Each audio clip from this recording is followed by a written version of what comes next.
Hello my lovelies and welcome back to Sundering Tarot. If you're new here, hi, hello, and welcome. Thank you so much for joining me. We'll be using the Mystical Cats Tarot for today's daily tarot reading. I'll list that in the description box down below.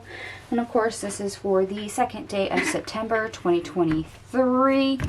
Let's jump right in and see what's going on.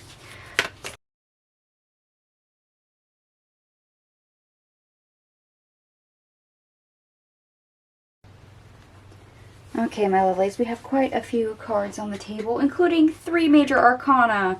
So we have the Knight of Swords, the Six of Pentacles, the Fool, the Ten of Cups, the World, the Page of Wands, the High Priestess, or not the High Priestess, the Priest, which is the Hierophant in this deck, the Nine of Pentacles in the reverse, the Five of Pentacles in the reverse, the Nine of Swords in the reverse, the Five of Wands, the Queen of Wands, and then we end on the Six of Cups in the reverse.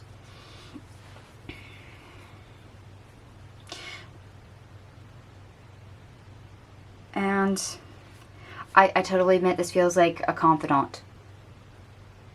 We're talking people today, apparently. So, trying to figure out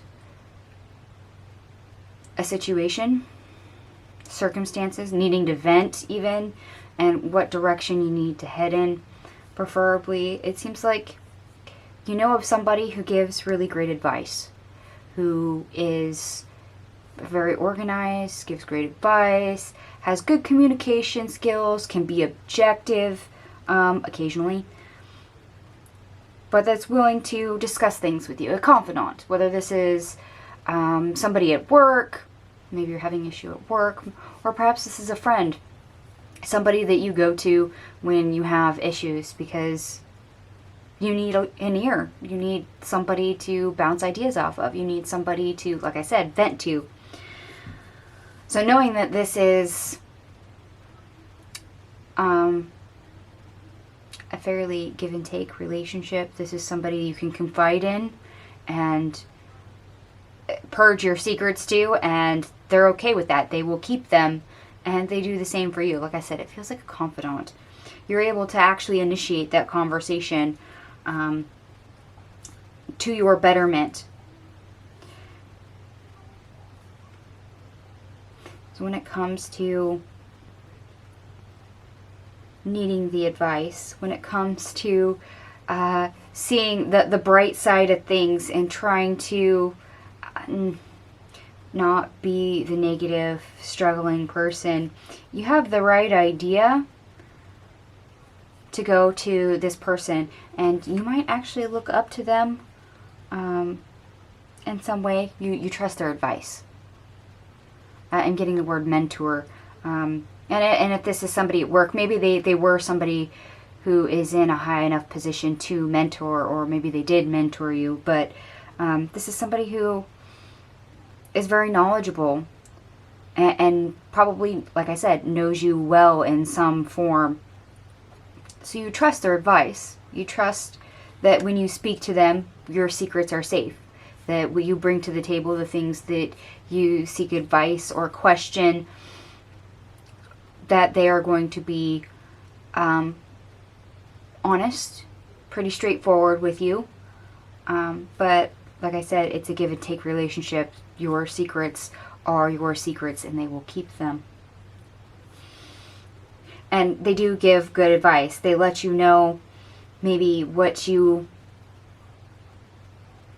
are missing, and that things really aren't all that bad. But you come to them now, basically, because there's an issue. There's something you're missing that is not going well. I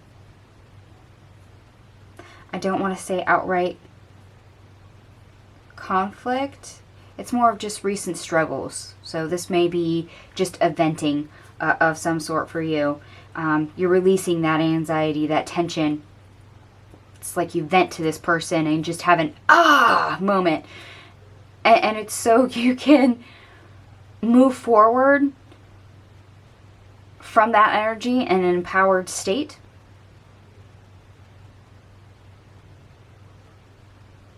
perhaps this is somebody who, yes, gives you advice on whether you're right or wrong or what you're missing, but you always walk away from those types of conversations with this person feeling like you know what you need to do and how to do it, and also that you're capable of doing so in the moment. So they're somebody that encourages you, somebody that might inspire you, somebody that, infuses enough knowledge that your self-confidence increases. So very sage advice. And it's not like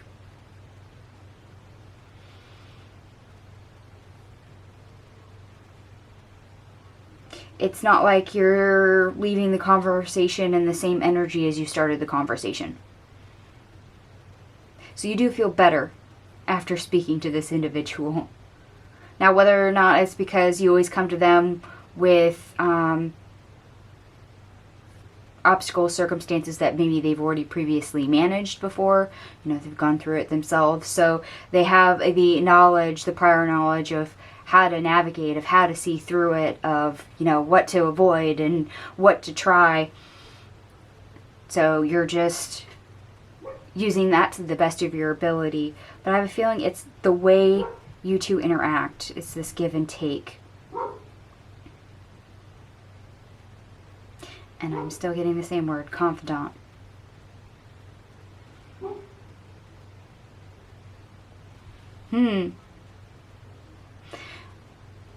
And I will also remind anybody who did not see yesterday's daily tarot reading that they did warn us about what type of content we absorb, positive and negative. And here we are talking about a confidant that we're discussing things with, and how different that is before the conversation and then afterwards. You come to them with struggles, and by the time you leave, you feel empowered in that moment as you're leaving the conversation. Whether that's because you've purged and they just help you release all the tension, or it's because they've given you such sage, wise advice that your worries just kind of go away. You're out of your head. Your emotions aren't so scattered. Things seem not so bad. Yesterday's daily tarot reading told us very much so to pay attention to positive and negative things that we absorb or interact with, especially people. This is somebody who definitely is a keeper. This is somebody that helps you, probably maybe more than you first realized.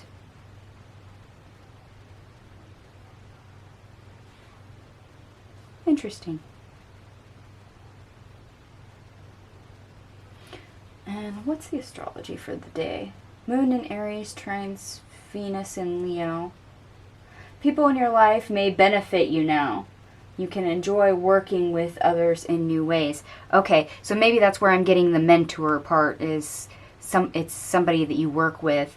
But yes, the people that you have, also in your friend group, the people you confide in, they are vital to life. These are people that we share our life, our worries, our cares, in daily life with.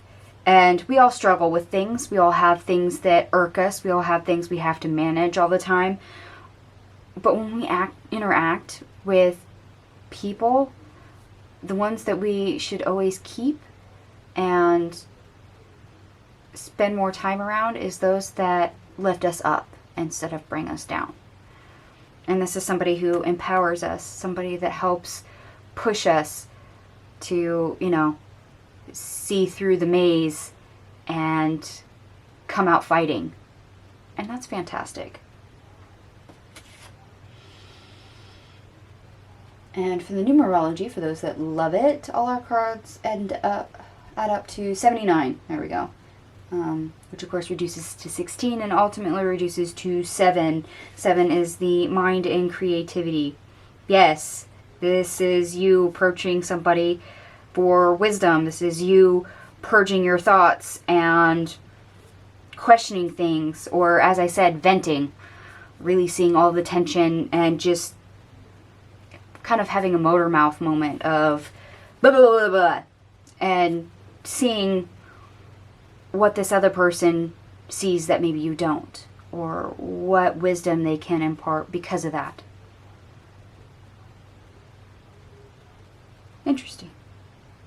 Alright, my lovelies, I'm going to go ahead and leave this here for today. Feel free to give me a big thumbs up. It lets me know that you resonate with the reading. Go ahead and drop me a line in the comment section down below. And if you haven't subscribed, go ahead and do that. And thank you so much for those that share the video anywhere online. It helps the channel grow. Truly appreciate it. And once again, thank you so much for watching. And I will see you guys tomorrow. Bye.